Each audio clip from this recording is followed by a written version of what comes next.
Hello everyone, ಈ ಒಂದು video ನಮ್ಮ BEL ಆಸ್ಪಿರೆಂಟ್ಸ್ಗೆ ಯೂಸ್ಫುಲ್ ಆಗುವಂಥ ಒಂದು ವಿಡಿಯೋ ಆಗಿರುತ್ತೆ. ಸ್ನೇಹಿತರೆ, ನಿಮ್ಮೆಲ್ಲರಿಗೂ ಗೊತ್ತಿರಬೇಕು, ಲಾಸ್ಟ್ ಒಂದು ತಿಂಗಳ ಕೆಳಗಡೆ 2 ನೋಟಿಫಿಕೇಷನ್ಸು BEL ಕಡೆಯಿಂದ ರಿಲೀಸ್ ಆಗಿತ್ತು.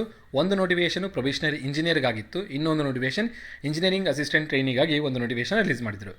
ಸೊ ಇದೀಗ ಅಫಿಷಿಯಲ್ ವೆಬ್ಸೈಟಲ್ಲಿ ಅಂದರೆ BEL ಅಫಿಷಿಯಲ್ ವೆಬ್ಸೈಟಲ್ಲಿ ಪ್ರೊಬೇಷನರಿ ಇಂಜಿನಿಯರ್ ಎಕ್ಸಾಮ್ ಡೇಟ್ ಬಗ್ಗೆ ಇಶ್ಯೂ ಆಗಿದೆ, ಅಂದರೆ ಸರ್ಕ್ಯುಲರ್ನ ಇಶ್ಯೂ ಮಾಡಿದ್ದಾರೆ. ಸೊ ಇದೇ ತಿಂಗಳು ಡಿಸೆಂಬರ್ 20ನೇ ತಾರೀಕು ಪ್ರೊಬೇಷನರಿ ಇಂಜಿನಿಯರಿಂಗ್ ಎಕ್ಸಾಮ್ ನಡೀತಿರುತ್ತೆ. ಅದರ ಒಂದು ಹಾಲ್ ಟಿಕೆಟ್ ಬಗ್ಗೆ ಲಾಸ್ಟ್ 1 ವೀಕ್ ಕೆಳಗಡೆ ಒಂದು ಸರ್ಕ್ಯುಲರ್ನ ಇಶ್ಯೂ ಮಾಡಿದರು. ಸೊ ಯಾರೆಲ್ಲ ಪ್ರೊಬೇಷನರಿ ಇಂಜಿನಿಯರ್ಗೆ ಅಪ್ಲೈ ಮಾಡಿದ್ದೀರಾ, ನಿಮ್ಮ ಎಕ್ಸಾಮ್ ಅಂದರೆ ಪ್ರೊಬೇಷನರಿ ಇಂಜಿನಿಯರ್ ಎಕ್ಸಾಮ್ ಡಿಸೆಂಬರ್ 20ಗೆ ಫಿಕ್ಸ್ ಆಗಿದೆ. ಸೊ ಯಾರೆಲ್ಲ ಪ್ರಿಪೇರ್ ಆಗ್ತಿದ್ದಾರೆ, ಚೆನ್ನಾಗಿ ಪ್ರಿಪೇರ್ ಆಗಿ, all the best for your exam and for your preparation also. So ಈಗ ಈ ಒಂದು ವಿಡಿಯೋ ನಾನು ಮಾಡ್ತಿರೋದು ಯಾರಿಗಂದರೆ ಇಂಜಿನಿಯರಿಂಗ್ ಅಸಿಸ್ಟೆಂಟ್ ಟ್ರೈನಿಗಾಗಿ EAT ಪೋಸ್ಟ್ ಅಂತ ಹೇಳ್ಬೋದು. ಸೊ ಈ ಬೆಂಗಳೂರು ರೀಜನ್, ಗಾಜಿಯಾಬಾದ್ ಇರ್ಬೋದು ಅಥವಾ ಪುಂಚಿಕಲ್ ಇರ್ಬೋದು. ಸೊ ಬೇರೆ ಬೇರೆ ರೀಜನ್ಗೆ EAT ಇದು ಒಂದು ವೇಕೆನ್ಸೀಸ್ನ ರಿಲೀಸ್ ಮಾಡಿದರು. ಪುಂಚಿಕಲ್ ಒಳಗಡೆ ಎಕ್ಸಾಮನ್ನು ನಡೀತು, ಗಾಜಿಯಾಬಾದದು ಎಕ್ಸಾಮ್ ನಡೆದಿದೆ. ಈಗ ಬೆಂಗಳೂರು ರೀಜನ್ಗೆ ಬಂದಿದ್ದಾರೆ. ಸೊ ಬೆಂಗಳೂರು ರೀಜನಿನ EAT ಎಕ್ಸಾಮ್ ಪ್ರಿಪೇರ್ ಆಗ್ತಿರೋಂಥ ಆಸ್ಪಿರೆಂಟ್ಸ್ಗೆ ಇದೀಗ ಅಡ್ಮಿಟ್ ಕಾರ್ಡ್ನ ರಿಲೀಸ್ ಮಾಡಿದರೆ ಅಫಿಷಿಯಲ್ ವೆಬ್ಸೈಟಲ್ಲಿ ನೀವು ತಮ್ಮ ಅಡ್ಮಿಟ್ ಕಾರ್ಡ್ನ ಡೌನ್ಲೋಡ್ ಮಾಡ್ಕೊಳ್ಳೋದು. ನೀವು ನಿಮ್ಮ ಅಡ್ಮಿಟ್ ಕಾರ್ಡ್ನ ಪರ್ಟಿಕ್ಯುಲರ್ ಡೀಟೇಲ್ಸ್ನ ಕೊಟ್ಟು ಅಡ್ಮಿಟ್ ಕಾರ್ಡ್ನ ಡೌನ್ಲೋಡ್ ಮಾಡೋದು. ನೋಡೋಣ ಎಕ್ಸಾಮ್ ಡೇಟ್ ಯಾವಾಗಿದೆ. ಯಾಕಂದರೆ ಭಾಳಷ್ಟು ಜನ EAT ಪ್ರಿಪೇರ್ ಆಗ್ತಿರೋದು ಫ್ರೀಕ್ವೆಂಟಾಗಿ ನನಗೆ ಮೆಸೇಜ್ ಮಾಡ್ತಾಯಿದ್ರಿ, ಮೇಲ್ ಮಾಡ್ತಾಯಿದ್ರಿ, ಹಾಗೂ ಕಮೆಂಟ್ ಬಾಕ್ಸಲ್ಲೂ ಮೆನ್ಷನ್ ಮಾಡ್ತಾಯಿದ್ರಿ, ಸರ್ EAT ಎಕ್ಸಾಮ್ ಯಾವಾಗಿದೆ ಅಂತೇಳಿ. ಸೊ ಈ ವಿಡಿಯೋ ನಿಮಗಾಗಿದೆ. ಸೊ ನಿಮಗೆ ಯೂಸ್ಫುಲ್ ಆಗುವಂಥ ಒಂದು ವಿಡಿಯೋ ಆಗಿರುತ್ತೆ ಇದು. ಸೊ BEL ಅಡ್ಮಿಟ್ ಕಾರ್ಡು ಇದೀಗ ರಿಲೀಸ್ ಆಗಿದೆ. ಸೊ ಯಾರೆಲ್ಲ ಎಕ್ಸಾಮ್ಗೆ ಅಪ್ಲೈ ಮಾಡಿದ್ದೀರಾ, ಪ್ರಿಪೇರ್ ಆಗ್ತಿದ್ದೀರಾ, ಅಡ್ಮಿಟ್ ಕಾರ್ಡ್ನ ಡೌನ್ಲೋಡ್ ಮಾಡ್ಕೊಳ್ಳಿ. ನಿಮ್ಮ ಎಕ್ಸಾಮ್ ಡೇಟ್ ಯಾವಾಗಿದೆ, ಸೆಂಟ್ರಲ್ಲಿದೆ, ಟೈಮಿಂಗ್ಸ್ ಏನು ಎಲ್ಲ ತಿಳ್ಕೊಳ್ಬೇಕಾಗುತ್ತೆ. ಸೊ BEL EAT ಎಕ್ಸಾಮ್ಗೆ ಪ್ರಿಪೇರ್ ಆಗ್ತಾ ಇದ್ದರೆ ಚೆನ್ನಾಗಿ ಪ್ರಿಪೇರ್ ಆಗಿ, ಯಾಕಂದರೆ ಭಾಳ ಕಮ್ಮಿ ಟೈಮ್ ಇದೆ. ಸೊ ನಾನು ನಿಮ್ಗೆ ಈಗಾಗಲೇ ಪ್ರೀವಿಯಸ್ ಆಗಿ ನಾನು ಹೇಳಿದ್ದೆ ನಿಮಗೆ, ಡಿಸೆಂಬರ್ ಲಾಸ್ಟ್ ವೀಕ್ ಅಂದರೆ ಡಿಸೆಂಬರ್ 22 ಹಿಡಿದು January 15 ಒಳಗಡೆ ನಿಮ್ಗೆ ಎಕ್ಸಾಮ್ ಯಾವ ಟೈಮಲ್ಲಾದರೂ ಅನೌನ್ಸ್ ಮಾಡ್ಬೋದು ಅಂತೇಳಿ. ಸೊ ಹೇಳಿದಂತಲೇ ಅವರು ಎಕ್ಸಾಮ್ ಡೇಟ್ನ ರಿಲೀಸ್ ಮಾಡಿದ್ದಾರೆ ಈಗ, ಅಂದರೆ ಅಡ್ಮಿಟ್ ಕಾರ್ಡಲ್ಲಿ ಮೆನ್ಷನ್ ಮಾಡಿದ್ದಾರೆ. ಸೊ ಆ ಡೇಟ್ ಯಾವಾಗ ಏನು ಅಂತೇಳಿ ನಾನು ನೆಕ್ಸ್ಟ್ನಲ್ಲಿ ತೋರಿಸ್ತೀನಿ, ನೆಕ್ಸ್ಟ್ ಸ್ಲೈಡಲ್ಲಿ ತೋರಿಸ್ತೀನಿ ನಿಮಗೆ, ಹಾಲ್ ಟಿಕೆಟ್ ಸಮೇತನೂ ತೋರಿಸ್ಕೊಡ್ತೀನಿ. ಸೊ ಈಗ ನಿಮ್ಮ ಡೇಟು ರಿಲೀಸ್ ಆಗಿದೆ. ಸೊ ಪ್ರಿಪ್ರೇಷನ್ ಯಾರೆಲ್ಲ ಮಾಡ್ಕೊಳ್ತಿದ್ರೆ ಇನ್ನೂ ಚೆನ್ನಾಗಿ ಮಾಡ್ಕೊಳ್ಳಿ, ಯಾಕಂದರೆ ಟೈಮ್ ಭಾಳ ಕಮ್ಮಿ ಇದೆ. ಸೊ ಅಂದ್ಕೊಂಡಂಗೆ BEL EAT ಎಕ್ಸಾಮು ಇದೀಗ ಬಂದಿದೆ ನೋಡಿ. ಸೊ ಅಡ್ಮಿಟ್ ಕಾರ್ಡ್ ಹೇಗೆ ಡೌನ್ಲೋಡ್ ಮಾಡ್ಕೊಳ್ಳೋದು ಅಂತ ನಾನು ನಿಮ್ಗೆ ತೋರಿಸ್ಕೊಡ್ತಾ ಇದ್ದೀನಿ ಈಗ. ಸೊ ಗೂಗಲ್ ಕ್ರೋಮಲ್ಲಿ ನೀವು BEL ಅಂತ ಟೈಪ್ ಮಾಡಿಕೊಂಡ್ರೆ ಒಂದು ಪೇಜ್ ಓಪನ್ ಆಗುತ್ತೆ. ಅದರಲ್ಲಿ ಫಸ್ಟ್ ಲಿಂಕ್ನ ಕ್ಲಿಕ್ ಮಾಡಿ BEL ಮೇಲೆ, ಆವಾಗ ನಿಮಗೆ ಈ ಪೇಜ್ ಓಪನ್ ಆಗುತ್ತೆ. ಅದರಲ್ಲಿ ಹಿಂದಿ ಅಥವಾ ಇಂಗ್ಲೀಷ್ ಅಂತ ಇರುತ್ತಲ್ಲ, ಇಂಗ್ಲೀಷ್ ಮೇಲೆ ಕ್ಲಿಕ್ ಮಾಡಿ, ಆಗ ಈ ಪೇಜ್ ಓಪನ್ ಆಗುತ್ತೆ. ಈ ಪೇಜಲ್ಲಿ ಕೆರಿಯರ್ಸ್ ಅಂತ ನಿಮ್ಗೆ ಏನು ಕಾಣ್ತಿದೆಯಲ್ಲ, ಕೆರಿಯರ್ಸ್ ಮೇಲೆ ಕ್ಲಿಕ್ ಮಾಡಿ. ಈ ಒಂದೆಲ್ಲ 5 ಆಪ್ಷನ್ಸ್ ಕಾಣುತ್ತೆ. ಅದರಲ್ಲಿ ರಿಟರ್ನ್ ಟೆಸ್ಟ್ ಅಂತ ಇದೆ, ಅದ್ರ ಮೇಲೆ ಕ್ಲಿಕ್ ಮಾಡಿ. ಈ ಪೇಜ್ ನಿಮ್ಗೆ ಓಪನ್ ಆಗುತ್ತೆ. ಎಲ್ಲಾದರೂ ಜಸ್ಟ್ ಕ್ಲಿಕ್ ಮಾಡಿದ್ರೆ ನಿಮಗೆ ಈ ಪೇಜ್ ಬಂದಿರುತ್ತಾಗ, ಈ ಪೇಜಲ್ಲಿ ಮೊದಲೇದೇನೆ ನೋಡಿ, ಇಲ್ಲಿ computer based test admit card for the post of non executive for Bengaluru complex. So Bengaluru ಕಾಂಪ್ಲೆಕ್ಸ್ಗೆ BEL EAT ಅಡ್ಮಿಟ್ ಕಾರ್ಡಲ್ಲಿ ಡೌನ್ಲೋಡ್ ಮಾಡ್ಕೊಳ್ಳೋದಕ್ಕೆ ಇದೇ ಲಿಂಕು. ಈ ಲಿಂಕ್ ಇಲ್ಲಿದೆ ನೋಡಿ, ಇಲ್ಲಿ ಕಾಣ್ತಾ ಇದ್ದಲ್ಲ ಈ ಲಿಂಕು. ಇದ್ರ ಮೇಲೆ ನೀವು ಕ್ಲಿಕ್ ಮಾಡಿದ್ದೆ ಸಾಕು, ಈ ಪೇಜ್ಗೆ ರೀಡೈರೆಕ್ಟ್ ಆಗುತ್ತೆ. ಈ ಪೇಜಲ್ಲಿ ನೀವೇನು ಡೀಟೇಲ್ಸ್ ಎಂಟ್ರಿ ಮಾಡಬೇಕು, ನಿಮ್ಮ ಅಪ್ಲಿಕೇಶನ್ ನಂಬರು, ನಿಮ್ಮ ಡೇಟ್ ಆಫ್ ಬರ್ತು ಅಥವಾ ನಿಮ್ಮ ಮೇಲ್ ID. ಇಲ್ಲಿ 3 ಡೀಟೇಲ್ಸ್ ಎಂಟ್ರಿ ಮಾಡೋದು ನೀವು ಡೌನ್ಲೋಡ್ ಮಾಡೋದು. ಸಬ್ಮಿಟ್ ಮಾಡಿಬಿಟ್ರೆ ನಿಮಗೆ ನಿಮ್ಮ ಹಾಲ್ ಟಿಕೆಟ್ನ ಡೌನ್ಲೋಡ್ ಮಾಡ್ಕೊಳ್ಬೋದು. ಅಲ್ಲಿ ಪೇಜ್ ಓಪನ್ ಆಗಿಬಿಡುತ್ತೆ, ನಿಮ್ಮ ಹಾಲ್ ಟಿಕೆಟ್ ಓಪನ್ ಆಗಿರುತ್ತೆ. ಇಲ್ಲಿ ನೋಡಿ ಮೇಲ್ಗಡೆ enter any 2 of the following fields ಅಂತ ಕೊಟ್ಟಿದ್ದಾರೆ. ಸೊ ಸಾಕಷ್ಟು ಜನ ಆಸ್ಪಿರೆಂಟ್ಸ್ ನನಗೆ ಟೆಕ್ಸ್ಟ್ ಮಾಡ್ತಾಯಿದ್ರಿ, ಕಾಲ್ ಮಾಡಿ ಕೇಳ್ತಾಯಿದ್ರಿ, ಸರ್ ನನ್ನ ಅಪ್ಲಿಕೇಶನ್ ನಂಬರ್ ಮರ್ತ್ಬಿಟ್ಟಿದ್ದೀನಿ, ನನ್ನ ಅಪ್ಲಿಕೇಶನ್ ಕಳ್ಕೊಂಡಿದ್ದೀನಿ ಅಂತೇಳಿ. ಸೊ ಇಲ್ಲಿ ನೋಡಿ, ಆನ್ಲೈನ್ ಅಪ್ಲಿಕೇಶನ್ ನಂಬರು ನಿಮ್ಮ ಹತ್ರ ಇರಲಿ ಇಲ್ಲದೆ ಹೋಗಲಿ ತೊಂದರೆ ಇಲ್ಲ. ನಿಮ್ಮ ಡೇಟ್ ಆಫ್ ಬರ್ತ್ ಅಂತೂ ನಿಮಗೆ ಗೊತ್ತಿರುತ್ತೆ, ಎಂಟ್ರಿ ಮಾಡಿ. ಅದಾಗಿದ ನಂತರ ಎಂಟರ್ ಇಮೇಲ್ ID. ಸೊ ನೀವು ಅಪ್ಲಿಕೇಶನ್ ಹಾಕೋ ಟೈಮಲ್ಲಿ ನೀವು ಏನು ಮೇಲ್ ID ಕೊಟ್ಟಿರ್ತಾರಲ್ಲ, ಆ ಮೇಲ್ ID ಎಂಟ್ರಿ ಮಾಡಬೇಕು. ಯಾವುದಾದ್ರೂ 2 ಫೀಲ್ಡ್ಸ್, ಇವೆರಡು ಅಥವಾ ಇವೆರಡನ್ನ ಎಂಟ್ರಿ ಆದರೂ ಮಾಡ್ಬೋದು, combination of any 2. So 2 details entry ಮಾಡಿ ಸಬ್ಮಿಟ್ ಮಾಡಿದ್ದೆ ನಿಮ್ಮ ಹಾಲ್ ಟಿಕೆಟು ಡೌನ್ಲೋಡ್ ಮಾಡ್ಕೊಳ್ಳೋಕ್ಕೆ ನಿಮಗೆ ಅವಕಾಶ ಸಿಗುತ್ತೆ. ಈ ಸಬ್ಮಿಟ್ ಮಾಡಿದ್ದೆ ನಿಮ್ಮ ಹಾಲ್ ಟಿಕೆಟ್ ಓಪನ್ ಆಗುತ್ತೆ. ಅಲ್ಲಿಂದ ಡೌನ್ಲೋಡ್ ಆಪ್ಷನ್ ಕ್ಲಿಕ್ ಮಾಡಿಕೊಂಡು ನೀವು ಹಾಲ್ ಟಿಕೆಟ್ನ ಡೌನ್ಲೋಡ್ ಮಾಡ್ಕೊಳ್ಬೋದು. ಸೊ ಈಗ ನಮ್ಮ ಒಬ್ಬ ಆಸ್ಪಿರೆಂಟು ತಮ್ಮ ಹಾಲ್ ಟಿಕೆಟ್ನ ಡೌನ್ಲೋಡ್ ಮಾಡಿಕೊಂಡು ನನಗೆ ಕಳಿಸ್ಕೊಟ್ಟಿದ್ರು. ಸೊ ಎಕ್ಸಾಮ್ ಡೇಟ್ ಬಗ್ಗೆ ನಾವು ತಿಳ್ಕೊಳ್ಳೋಣ. ಸೊ ನಿಮಗೆ ಇಲ್ಲೇನು ಡಾಕ್ಯುಮೆಂಟ್ ಕಾಣ್ತಾ ಇದೆ, ಇದು ನಮ್ಮ ಒಂದು ಸ್ಟೂಡೆಂಟಿನ ಒಂದು ಹಾಲ್ ಟಿಕೆಟ್ ಆಗಿರುತ್ತೆ.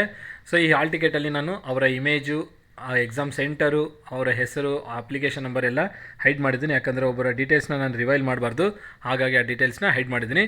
ಇನ್ನು ನಮಗೆ ಬೇಕಾಗಿರೋದೇನೆಂದರೆ ಎಕ್ಸಾಮ್ ಡೇಟ್ ಯಾವಾಗ ಅಂತ ಹೇಳಿ.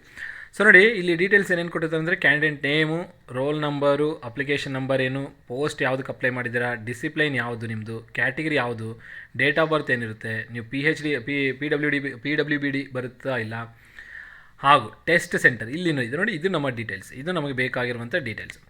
ಸೊ ನಾನು ನಿಮ್ಗೆ ಹೇಳ್ತಿದ್ನಲ್ಲ, ಡಿಸೆಂಬರ್ ಲಾಸ್ಟಲ್ಲಿ ಎಕ್ಸಾಮ್ ಡೇಟ್ನ ಕೊಡ್ತಾರೆ ಅಥವಾ ಜನವರಿ 15 ಒಳಗಡೆ ಕೊಡ್ತಾರೆ ಅಂತೇಳಿ. ಸೊ ಇಲ್ಲಿ ನೋಡ್ತಾ ಇರ್ಬೋದು ನೀವು ಎಕ್ಸಾಮ್ ಡೇಟ್ ಬಗ್ಗೆ ಮಾಹಿತಿ. 28/12/2025, 28/12/2025 ಇದೇ ತಿಂಗಳು 28ನೇ ತಾರೀಕು ನಿಮ್ಮ BEL-EAT ಎಕ್ಸಾಮ್ ನಡೀತಿರುತ್ತೆ. ಸೊ ಟೈಮಿಂಗ್ ಕೂಡ ಕೊಟ್ಟಿದ್ದಾರೆ ನೋಡಿ, ಮಾರ್ನಿಂಗ್ ಶಿಫ್ಟ್ ಇರುತ್ತೆ 10 AM to 12:30 PM ಆಗೋ ತನಕ. ಅದಾಗಿ ನಂತರ ನೋಡಿ, ನಿಮ್ಮ reporting time very very important. ನೀವು ಎಕ್ಸಾಮ್ ಸೆಂಟ್ರಿಗೆ ಅರ್ಲಿಯರ್ ಆಗಿರಬೇಕು, 8 AM ಇರಬೇಕು ನೀವಲ್ಲಿ. ಸೊ 9:30ಗೆ closing date. So 8 AM to 9:30ವರೆಗೂ ನೀವು ಒಳಗಡೆ ಎಂಟ್ರಿ ಆಗ್ಬೋದು. 9:30 ಮೇಲೆ ಆಯಿತು ಅಂದರೆ ನಿಮಗೆ ಕಷ್ಟ ಆಗುತ್ತೆ ಒಳಗಡೆ ಎಂಟ್ರಿ ಆಗೋದಕ್ಕೆ. ಇಲ್ಲಿ ನೋಡಿ ಕೊಟ್ಟಿದ್ದಾರೆ, last comers will not be permitted. Late comers, not last, ಅದು ಲೇಟ್ ಕಮರ್ಸ್. ಯಾರು ಲೇಟ್ ಬರ್ತೀರ 9:30 ಮೇಲ್ಗಡೆ ಬರ್ತೀರಾ ಅವ್ರಿಗೆ ಎಂಟರ್ಟೈನ್ ಮಾಡಲ್ಲ, ಅಂದರೆ ಒಳಗಡೆ ಕರ್ಕೊಳ್ಳಲ್ಲ. ಸೊ ಆದಷ್ಟು ಬೇಗನೆ ಎಕ್ಸಾಮ್ ಸೆಂಟರ್ಗೆ ಇರಿ. ಅದಾಗಿ ನಂತರ ನಿಮಗೆ ಈ ಒಂದು ಹಾಲ್ ಟಿಕೆಟ್ನ ನೀವು ಡೌನ್ಲೋಡ್ ಮಾಡ್ಕೊಳ್ಬೇಕು. ಇದ್ರ ಜೊತೆಗೆ ನೀವು ಫೋಟೋಸ್ನ ಅವೆಲ್ಲ ನೋಡ್ಕೊಂಡು ಹೋಗ್ರಿ. ಕೆಳಗಡೆ ಇನ್ಸ್ಟ್ರಕ್ಷನ್ಸ್ ಕೊಟ್ಟಿದ್ದಾರೆ, ಇನ್ಸ್ಟ್ರಕ್ಷನ್ಸ್ನೆಲ್ಲ ಚೆನ್ನಾಗಿ ಓದಿ ಏನೇನು ಕ್ಯಾರಿ ಮಾಡಬೇಕು ಈ ಹಾಲ್ ಟಿಕೆಟ್ ಜೊತೆಗೆ ಅಂತೇಳಿ. ಸೊ ಎಕ್ಸಾಮ್ನ ಮಾತ್ರ ಮರೀದೆ ಅಟೆಂಡ್ ಮಾಡ್ಕೊಬನ್ನಿ. ನಿಮಗಿದು CBT ಟೆಸ್ಟ್ ಇರುತ್ತೆ, ಅಂದರೆ computer based test, pen paper test ಅಲ್ಲ, ಆಫ್ಲೈನ್ ಟೆಸ್ಟ್ ಅಲ್ಲ, ಆನ್ಲೈನ್ ಟೆಸ್ಟ್ ಇದು. ಹೋಗ್ತೀರಾ, ನಿಮ್ಮ ಫೇಸ್ ಸ್ಕ್ಯಾನ್ ನಡೆಯುತ್ತೆ, ಸಿಗ್ನೇಚರ್ ತೊಗೊಳ್ತಾರೆ, ಬೇಕಾಗಿರುವಂಥ ಡೀಟೇಲ್ಸ್ ಎಲ್ಲ ತೊಗೊಳ್ತಾರೆ ನಿಮ್ಮ ಹತ್ರ. ತೊಗೊಂಡ್ಬಿಟ್ಟು ನಿಮಗೆ ಒಂದು ಸಿಸ್ಟಮ್ನ ಅಸೈನ್ ಮಾಡ್ತಾರೆ. ನೀವು ಹೋಗ್ಬಿಟ್ಟು ಆ ಸಿಸ್ಟಮ್ ಹತ್ರ ಕೂತ್ಕೊಂಡು ಕರೆಕ್ಟ್ ಟೈಮ್ಗೆ, ಏನು ಟೈಮ್ ಲಾಗಿನ್ ಟೈಮ್ ಇರುತ್ತಲ್ಲ 10 AMಗೆ, ಆ 10 AMಗೆ ನಿಮ್ಮ ಡಿಸ್ಪ್ಲೇ ಓಪನ್ ಆಗುತ್ತೆ. ಅಲ್ಲಿಂದ ನೀವೇನು ಮಾಡ್ಬೋದು,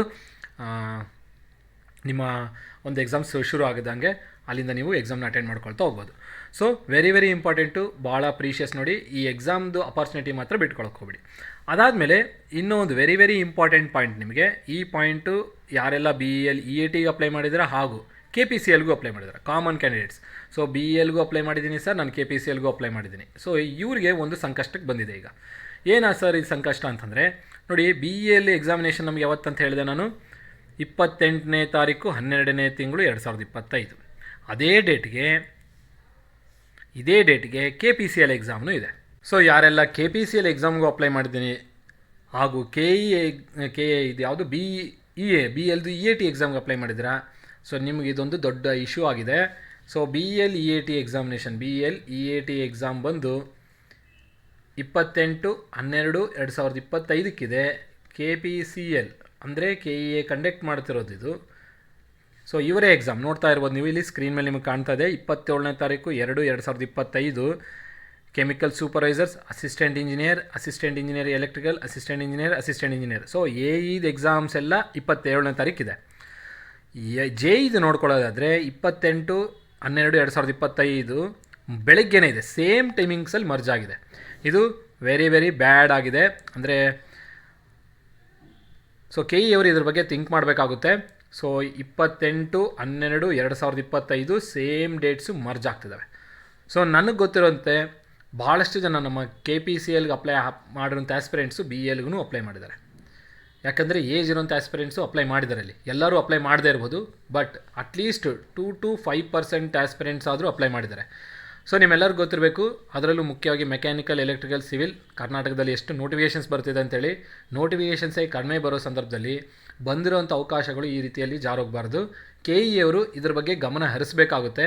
ಈ ಒಂದು ಡೇಟ್ ಬಗ್ಗೆ ಆದಷ್ಟು ಯಾರೆಲ್ಲ ಅಪ್ಲೈ ಮಾಡಿದ್ದಾರೆ, KPCLಗೂ ಅಪ್ಲೈ ಮಾಡಿದ್ದಾರೆ, BELಗೂ ಅಪ್ಲೈ ಮಾಡಿರೋಂಥ ಆಸ್ಪಿರೆಂಟ್ಸ್ಗೆ ಅವಕಾಶ ಮಾಡಿಕೊಡ್ಬೇಕಂತೇಳಿ ನಾನು KEಯಲ್ಲಿ ಕೇಳ್ಕೊಳ್ತಾ ಇದ್ದೀನಿ.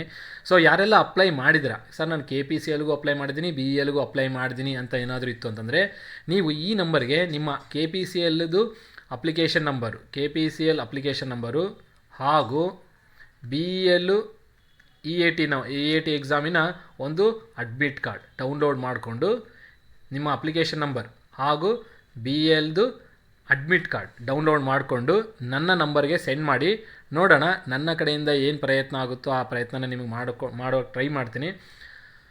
ಯಾಕಂದರೆ ಇದೊಂದು ಒಳ್ಳೆಯ ಅವಕಾಶ. ಯಾರಿಗೆ ಇದೆಲ್ಲ ಅಪ್ಲೈ ಮಾಡಿದ್ದೀರಾ ನಿಮ್ಮ ಅವಕಾಶನ ಬಿಟ್ಕೊಳಕ್ಕೆ ಹೋಗಬೇಡಿ. ಸೊ KEನ ಏನಾದರೂ ರಿಕ್ವೆಸ್ಟ್ ಮಾಡಿಕೊಂಡ್ರೆ ನಿಮಗೆ ಎಕ್ಸಾಮ್ ಡೇಟ್ನ ಒಂದು 10 ದಿನನೋ ಒಂದು ವಾರನೋ ಪೋಸ್ಟ್ಪೋನ್ ಮಾಡೋ ಚಾನ್ಸಸ್ ಇರುತ್ತೆ. ಪೋಸ್ಟ್ಪೋನ್ ಮಾಡೋದ್ರಿಂದ ಉಳಿಕಿರೋ ಸ್ಟೂಡೆಂಟ್ಸ್ಗೆ ಏನು ತೊಂದರೆ ಆಗೋಲ್ಲ, ಯಾಕಂದರೆ ಎಕ್ಸಾಮ್ ಅಂತೂ ಮಾಡೇ ಮಾಡ್ತಾರೆ ಅವರು. ಜಸ್ಟ್ ಪೋಸ್ಟ್ಪೋನ್ ಮಾಡೋದ್ರಿಂದ ಯಾರೆಲ್ಲ BEL-EATಗೆ ಅಪ್ಲೈ ಮಾಡಿದ್ರೆ ಅವ್ರಿಗೊಂದು ಅವಕಾಶ ಮಾಡಿಕೊಟ್ಟಂಗೆ ಆಗುತ್ತೆ. ಯಾಕಂದರೆ ಮೆಕ್ಯಾನಿಕಲ್, ಎಲೆಕ್ಟ್ರಿಕಲ್, EC, ಸಿವಿಲ್ ಇವರು ಯಾರೆಲ್ಲ ಅಪ್ಲೈ ಮಾಡಿದ್ದಾರೆ BEL-EATಗೆ ಬರುವಂಥ ಅವಕಾಶಗಳೇ ಕಮ್ಮಿ ಅವರಿಗೆ.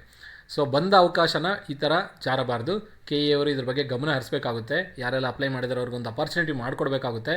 ಸೊ ಆದಷ್ಟು ಅವರಲ್ಲಿ ನಾನು ಕೇಳ್ಕೊಳ್ಳೋದಂದರೆ ಈ ಒಂದು ಆಸ್ಪಿರೆಂಟ್ಸ್ಗೆ ಒಂದು ಅಪಾರ್ಚುನಿಟಿನ ಮಾಡಿಕೊಡಿ. ಎಕ್ಸಾಮ್ ಡೇಟ್ನ ಪೋಸ್ಟ್ಪೋನ್ ಮಾಡಿ. ಒಂದು ವಾರ ಜಸ್ಟ್ ಪೋಸ್ಟ್ಪೋನ್ ಮಾಡೋದ್ರಿಂದ ಏನೂ ಆಗಲ್ಲ. ಅಟ್ಲೀಸ್ಟ್ ಕೆಲವರಿಗೆ ಇನ್ನೊಂದು ಅವಕಾಶ ಸಿಗುತ್ತೆ ಇನ್ನೊಂದು ಎಕ್ಸಾಮ್ನ ಕ್ಲಿಯರ್ ಮಾಡ್ಕೊಳ್ಳೋಕ್ಕೆ. In case KPCL exam clear ಆಗಲಿಲ್ಲ ಅಂದರೆ ಆಸ್ಪಿರೆಂಟ್ಸು 2 ಎಕ್ಸಾಮ್ ಕಳ್ಕೊಂಡಂಗೆ ಆಗುತ್ತೆ.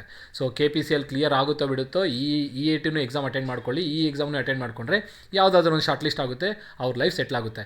ಸೊ ಎಲ್ಲರಿಗೂ ಗೊತ್ತಿರೋಂತೆ KPCL 8 ವರ್ಷದ ಕೆಳಗಡೆ ಇರೋದು, ಅವ್ರ ಏಜ್ನೂ ಆಗೋಗಿರುತ್ತೆ. ಸೊ ಅಂಥ ಆಸ್ಪಿರೆಂಟ್ಸು ಈ ಒಂದು ಎಕ್ಸಾಮ್ಗೆ ಎಲಿಜಿಬಲ್ ಆಗಿದ್ದಾರೆ ಅಂತಂದರೆ ಅದು ಲಾಸ್ಟ್ ಅವಕಾಶ ಆಗಿರ್ಬೋದು. KPCL ಅವ್ರಿಗೆ ಮಾಡಿರುವಂಥ ತಪ್ಪು ಅಥವಾ KE ಅವರು ಮಾಡಿರೋ ತಪ್ಪಿಂದ ಈ ಒಂದು ಆಸ್ಪಿರೆಂಟ್ಸ್ದು ಅಪಾರ್ಚುನಿಟಿ ಏನಾಗಬಾರ್ದು, ಹಾಳಾಗೋಗ್ಬಾರ್ದು. ಸೊ ನನ್ನ ಒಂದು ರಿಕ್ವೆಸ್ಟ್ KE ಅವರಾಗಲಿ KPCL ಅವ್ರಿಗಾಗಲಿ ಈ ಒಂದು ಎಕ್ಸಾಮ್ನ ಒಂದು ವಾರ ಅಥವಾ ಒಂದು 3 ದಿನ ಪೋಸ್ಟ್ಪೋನ್ ಮಾಡಿದ್ರು ಪ್ರಾಬ್ಲಮ್ ಏನಾಗಲ್ಲ. ಸೊ ಆದಷ್ಟು ಇವರಿಗೆ ಅವಕಾಶನ ಮಾಡಿಕೊಡ್ಬೇಕಂತ ನಾನು ಕೇಳ್ಕೊಳ್ತಾ ಇದ್ದೀನಿ. ಸೊ ಯಾರೆಲ್ಲ BELಗೂ ಅಪ್ಲೈ ಮಾಡಿದರೆ KPCLಗೂ ಅಪ್ಲೈ ಮಾಡಿದರೆ ನನ್ನ ರಿಕ್ವೆಸ್ಟ್ ಏನಂದರೆ ನಿಮ್ಮ ಅಪ್ಲಿಕೇಶನ್ ನಂಬರು ಹಾಗೂ BELದು ಅಡ್ಮಿಟ್ ಕಾರ್ಡು ಇವೆರಡನ್ನ ಡೌನ್ಲೋಡ್ ಮಾಡಿಬಿಟ್ಟು ಅಪ್ಲಿಕೇಶನ್ ನಂಬರ್ ನಿಮ್ಗೆ ಗೊತ್ತಿರುತ್ತೆ, ಆ ಒಂದು ಅಪ್ಲಿಕೇಶನ್ ನಂಬರು ಹಾಗೂ ನಿಮ್ಮ ಅಡ್ಮಿಟ್ ಕಾರ್ಡ್ ಇವೆರಡೂ ಡೀಟೇಲ್ಸ್ನ ನನ್ನ ನಂಬರ್ಗೆ ಅಂದರೆ ನಂಬರ್ ಕೊಡ್ತೀನಿ ನೋಡಿ, ಆ ನಂಬರ್ಗೆ ನೀವು ಡೀಟೇಲ್ಸ್ನ ಸೆಂಡ್ ಮಾಡಿ. ಸೊ ನಂಬರ್ ತೊಗೊಳ್ಳಿ. ನಂಬರ್ ಬಂದು 8861405848. ಸೊ ಈ ನಂಬರ್ಗೆ ನೀವು ಈ 2 ಡೀಟೇಲ್ಸ್ನ ಕಳಿಸ್ಕೊಡಿ. ಸೊ ನನ್ನ ಕಡೆಯಿಂದ ಆದಂಥ ಪ್ರಯತ್ನ ನಾನು ನನ್ನ ಕಡೆಯಿಂದ ಮಾಡೋಕ್ಕೆ ಟ್ರೈ ಮಾಡ್ತೀನಿ. ಸೊ ನೋಡಿ, ಬೇರೆ ಸ್ಟೂಡೆಂಟ್ಸ್ ಸರ್ ನೀವೇನು ಸರ್ ಈ ಥರ ಮಾಡ್ತೀರಾ, ನಡೆಯೋದೇ ಎಕ್ಸಾಮ್ ನಡೀತಾ ಇದೆ, ಇದ್ಯಾಕೆ ಈ ಥರ ಮಾಡ್ತೀರಾ ಅಂತಲ್ಲ ನೋಡಿ. ಈಗ ನೀವರಾಗಲಿ ಅವರನ್ನಾಗಲಿ ಎಲ್ಲರೂ ಒಂದೇ ಆಗುತ್ತೆ, ಎಲ್ಲರೂ ಒಂದೇ ಆಗ್ತೀರಾ. ಇವ್ರಿಗೆ ಅವಕಾಶ ಇದೆ, ಅವಕಾಶ ಇಲ್ಲದೆ ಇರೋರ ಬಗ್ಗೆ ನಾನು ಮಾತಾಡ್ತಿಲ್ಲ. ಅವಕಾಶ ಇರುವಂಥವ್ರು ಒಂದು ಪ್ರಯತ್ನ ಮಾಡಲಿ. ಅವರು ನಿಮಗೇನು ಎಕ್ಸಾಮ್ ಏನು ವರ್ಷಗಟ್ಟಲೆ ಪೋಸ್ಟ್ಪೋನ್ ಮಾಡಲಿ ಅಂತ ನಾನು ಕೇಳ್ಕೊಳ್ತಾ ಇಲ್ಲ. ಜಸ್ಟ್ ಒಂದು 3 ಡೇಸ್ 4 ಡೇಸು ಒಂದು 7 ಡೇಸ್ ಪೋಸ್ಟ್ಪೋನ್ ಆದ್ರೂ ಈ ಒಂದು ಸ್ಟೂಡೆಂಟ್ಸ್ಗೆ ಅವಕಾಶ ಸಿಗುತ್ತೆ. ಸೊ ಆದಷ್ಟು ಎಲ್ಲರೂ ಇದಕ್ಕೆ ಬೆಂಬಲಿಸಬೇಕಾಗುತ್ತೆ. ಸೊ ನೋಡೋಣ ಏನೇನಾಗುತ್ತೋ ಅಂತ ಅದು ಪ್ರಯತ್ನ ನೆಕ್ಸ್ಟ್ ಸೆಕೆಂಡ್ರಿ. ಸೊ ನಿಮ್ಮ ಡೀಟೇಲ್ಸ್ನ ಈ ಒಂದು ನಂಬರ್ಗೆ ಸೆಂಡ್ ಮಾಡಿದ್ರೆ ನನ್ನ ಕಡೆಯಿಂದ ಏನು ಪ್ರಯತ್ನ ಅದು ನಾನು ಮಾಡ್ತೀನಿ. ಸೊ ಭಾಳಷ್ಟು ಜನ ಸ್ಟೂಡೆಂಟ್ಸ್ಗೆ ಬೆಂಗಳೂರಲ್ಲೇ ಎಕ್ಸಾಮ್ ಇದ್ರೂ ಒಂದೇ ಸೆಂಟ್ರಲ್ಲಿ ನೋಡಿ, ಟೈಮಿಂಗ್ ಕೂಡ ಸೇಮ್ ಇದೆ. ಟೈಮಿಂಗ್ ಬೇರೆ ಇದ್ದಿದ್ರು ಅಟ್ಲೀಸ್ಟ್ ನಾನು ಹೋಗಲಿ ಬಿಡಿ ಅದಕ್ಕೂ ಅಟೆಂಡ್ ಮಾಡಿ ಇದಕ್ಕೂ ಅಟೆಂಡ್ ಮಾಡಿ ಅಂತ ಅನ್ಬೋದಾಯಿತು. ಬಟ್ ಎರಡಕ್ಕೂ ಸೇಮ್ ಟೈಮಿಂಗ್ ಇದೆ. ಎಕ್ಸಾಮ್ ಸೆಂಟರ್ಸ್ ದೂರ ಇರುತ್ತೆ, ಅದೆಲ್ಲ ಆಗದೇ ಇರೋಂಥ ವಿಚಾರ. ಹಾಗಾಗಿ ಯಾರೆಲ್ಲ ಅಪ್ಲೈ ಮಾಡಿದ್ರೆ ಆದಷ್ಟು ಬೇಗನೆ ಇದನ್ನ ಒಂದು ಡೀಟೇಲ್ಸ್ನ ಸೆಂಡ್ ಮಾಡಿ ನೋಡೋಣ. ನನ್ನ ಕಡೆಯಿಂದ ಏನು ಪ್ರಯತ್ನ ಅದನ್ನು ನಾನು ಮಾಡ್ತೀನಿ. ನಿಮ್ಗೇನು ಹೆಲ್ಪ್ ಮಾಡೋಕ್ಕಾಗುತ್ತೋ ಅಷ್ಟನ್ನು ನಾನು ಮಾಡಿಕೊಡ್ತೀನಿ ನಿಮಗೆ. ಸೊ ಈ ಒಂದು ವಿಡಿಯೋ ನಿಮ್ಗೆ ಇಷ್ಟ ಆದರೆ ಲೈಕ್ ಮಾಡಿ, ಚಾನಲ್ಗೆ ಸಬ್ಸ್ಕ್ರೈಬ್ ಆಗದೇ ಇದ್ದರೆ ಸಬ್ಸ್ಕ್ರೈಬ್ ಮಾಡಿ, ಹಾಗೂ ನಿಮ್ಮ ಫ್ರೆಂಡ್ಸ್ ಜೊತೆಗೆ ಶೇರ್ ಮಾಡಿ. ಸೊ ಯಾರೆಲ್ಲ BELಗೂ ಮತ್ತು EAT ಎಕ್ಸಾಮ್ಗೂ BEL EATಗೂ ಹಾಗೂ KPCLಗೆ ಅಪ್ಲೈ ಮಾಡಿದರೆ ಈ 2 ಡೀಟೇಲ್ಸ್ನ ನನಗೆ ಸೆಂಡ್ ಮಾಡಿಕೊಡಿ. ಸೊ ನಾನು ನನ್ನ ಕಡೆಯಿಂದ ಏನು ಹೆಲ್ಪ್ ಆಗಿದೆ ಅದನ್ನು ನಾನು ಆದಷ್ಟು ನಿಮಗೆ ಪ್ರಯತ್ನ ಮಾಡ್ತೀನಿ ಮಾಡಿಕೊಡೋದಕ್ಕೆ. ಸೊ ಇಷ್ಟು ಹೇಳ್ತಾ ಈ ವಿಡಿಯೋ ಎಂಡ್ ಮಾಡ್ತೀನಿ. ಎಲ್ಲರಿಗೂ ಧನ್ಯವಾದಗಳು. Have A nice day. So last ಒಂದು ಪಾಯಿಂಟು, ಯಾರೆಲ್ಲ BEL EAT ಎಕ್ಸಾಮ್ ಪ್ರಿಪೇರ್ ಆಗ್ತಾರ ಲಾಸ್ಟ್ ಮೂಮೆಂಟಲ್ಲಿ ನಿಮ್ಮ ಪ್ರಿಪರೇಷನ್ಗಾಗಿ ನಮ್ಮ ಕಡೆಯಿಂದ ಒಂದು ಸ್ಮಾಲ್ ಕೋರ್ಸ್ ಇದೆ. ಇಂಟ್ರೆಸ್ಟ್ ಇರುವಂಥವ್ರು ಆ ಕೋರ್ಸ್ಗೆ ಜಾಯ್ನ್ ಆಗ್ಬೋದು. ಸೊ ಆ ಕೋರ್ಸ್ನ ಡೀಟೇಲ್ಸ್ನ ಪಡೆದುಕೊಳ್ಳೋದಕ್ಕೂ ಈ ನಂಬರ್ಗೆ ನೀವು ಟೆಕ್ಸ್ಟ್ ಆದರೂ ಮಾಡಿ ಅಥವಾ ಅವ್ರಿಗೆ ಕಾಲ್ ಆದರೂ ಮಾಡಿ ಡೀಟೇಲ್ಸ್ನ ಪಡೆದುಕೊಳ್ಬೋದು. ಸೊ BEL EATಗೆ ಲಾಸ್ಟ್ 17 to 18 ಡೇಸ್ ಇದೆ. ಸೊ ನಿಮ್ಮೆಲ್ಲರಿಗೆ 28 ಇದೆ ಅಂತಂದರೆ ಇವತ್ತು ಡೇಟ್ ಬಂದು 11th. So almost 17 ಡೇಸ್ಗಿದೆ. ಸೊ ಈ 17 ಡೇಸ್ಗೆ ಆಗುವಂಥ 17 ಅಥವಾ 15 ಡೇಸ್ ಇರಲಿ, ಆ ಒಂದು ಕಂಟೆಂಟ್ನ ನೀವು 15 ಡೇಸಲ್ಲೂ ಕಂಪ್ಲೀಟ್ ಮಾಡ್ಬೋದು.